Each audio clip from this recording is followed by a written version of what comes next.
ముఖ్యమంత్రి చంద్రబాబు నాయుడు గారికి ఒక స్ట్రాంగ్ వార్నింగ్ అయితే ఇచ్చారు జగన్మోహన్ రెడ్డి.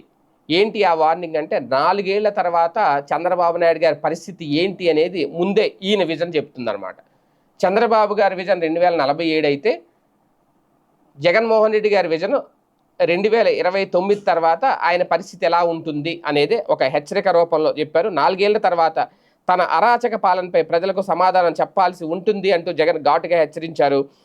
రాష్ట్రం అరాచకానికి కేర్ ఆఫ్ అడ్రస్గా మారిపోయిందంటూ ఎక్స్లో ట్వీట్ చేశారు ఆయన.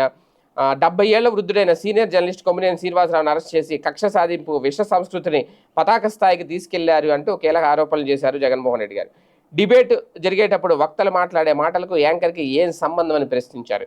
కొమ్మినేనిపై చంద్రబాబు కక్ష కట్టడం ఇదే తొలిసారి కాదని 2014-19 మధ్య ఒక ఛానల్ నుంచి కొమ్మినేని ఉద్యోగాన్ని తొలగించారని ఆరోపించారు. నిజంగా ఒక రకంగా ఇది హెచ్చరిక అనుకోవాలో లేదంటే ప్రత్యర్థులకు ఇస్తున్న అవకాశం అనుకోవాలో జగన్మోహన్ రెడ్డి గారు ఆలోచించుకోవాలి ఒకసారి.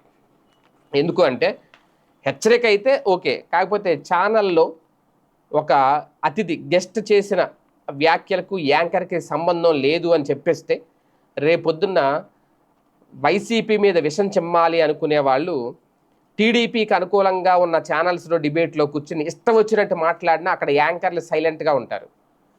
ఎందుకు యాంకర్ సైలెంట్గా ఉన్నారని రేపొద్దున వైసీపీ అడిగితే మీ జగన్మోహన్ రెడ్డి గారే చెప్పారు కదా, ఇదిగో మాజీ ముఖ్యమంత్రికి చెప్పిన ట్వీటు, ఆయన రాసిన స్వహస్తాలతో రాసిన పోస్టు చూడండి, యాంకర్కి ఏం సంబంధం, వాళ్ళు మాట్లాడుకున్నారు, కావాలంటే వెళ్ళి వాళ్ళ మీద కేసులు పెట్టుకోండి, వాళ్ళ మీద చర్యలు తీసుకోండి అంటారు. ఒక్కొక్కసారి ఇది కూడా ప్రమాదకరమైన మార్పుకు ఒక నాంది అవుతుందేమో ఆలోచించుకోవాలి. ఏది ఏమైనా 4 ఏళ్ల తర్వాత ప్రజలకి జవాబు చెప్పాలి చంద్రబాబు నాయుడు గారు అన్న మిగిలిన విషయాల్లో వర్తించవచ్చు, ఒక్క ఈ విషయంలో మినహాయిస్తే మాత్రం.